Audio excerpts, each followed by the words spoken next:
2024 সালের পর থেকে শেখ হাসিনা ভারতের আশ্রয়ে রয়েছেন। শেখ হাসিনা ভারতে থেকেও তিনি একের পর এক পদক্ষেপ নিচ্ছেন। কিভাবে নিজের দলকে ফিরিয়ে আনা যায় সেই ব্যবস্থা তিনি করেই চলেছেন। একটা সময় ছিল মোহাম্মদ ইউনূসের সরকার ক্ষমতায় থেকে আওয়ামী লীগের যেমন ক্ষতি করেছে তেমনি ক্ষতি করেছে ওপার বাংলার মানুষজনের। বহু টালবাহানার পর একটা সময় ইউনূসের সরকার শেষ হয়, তার দুর্নীতি চলে আসে জনসমক্ষে। তিনি চেয়েছিলেন বছরের পর বছর পদ্মাপাড়ে থেকে শাসন চালাতে, কিন্তু তার সেই পরিকল্পনা রীতিমতো ব্যর্থ হয়ে যায়। তারপর ত্রয়োদশ সংসদ নির্বাচন, আর সেই নির্বাচনে আওয়ামী লীগ অংশগ্রহণ করতে পারেনি।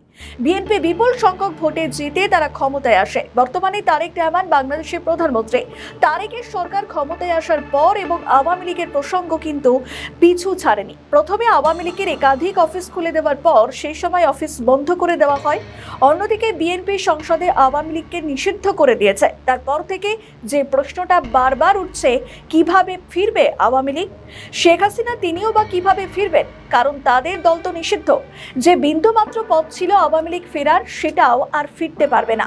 বেশ কয়েকদিন ধরে রিফাইন্ড আওয়ামী লীগ প্রসঙ্গ ওপার বাংলায় ঘোরাফেরা করছে। ভারতের পক্ষ থেকে প্রথমে রিফাইন্ড আওয়ামী লীগের কথা বলা হয়। প্রথমে শেখ হাসিনা রিফাইন্ড আওয়ামী লীগ না করে দিলেও এখন যেটা বিভিন্ন সংবাদ মাধ্যমের তরফে জানা যাচ্ছে, বাংলাদেশে আওয়ামী লীগের পুনর্গঠনের সিদ্ধান্ত নিয়ে ফেলেছে ভারত। এতটাই কি সহজ আওয়ামী লীগ ফেরা? দেখুন, একটা বিষয় খেয়াল রাখবেন, যেখানে শেখ হাসিনা যেরকম বলছেন ঠিক সেরকমই কিন্তু ভারত এগোচ্ছে তার চালে। তবে এখন জানা যাচ্ছে সজীব ওয়াজিদ জয় তার মা অর্থাৎ শেখ হাসিনাকে তিনি ফেরাবেন বাংলাদেশে। একটা বিষয় স্পষ্ট, শেখ হাসিনা মানে আওয়ামী লীগ, আর আওয়ামী লীগ মানে শেখ হাসিনা।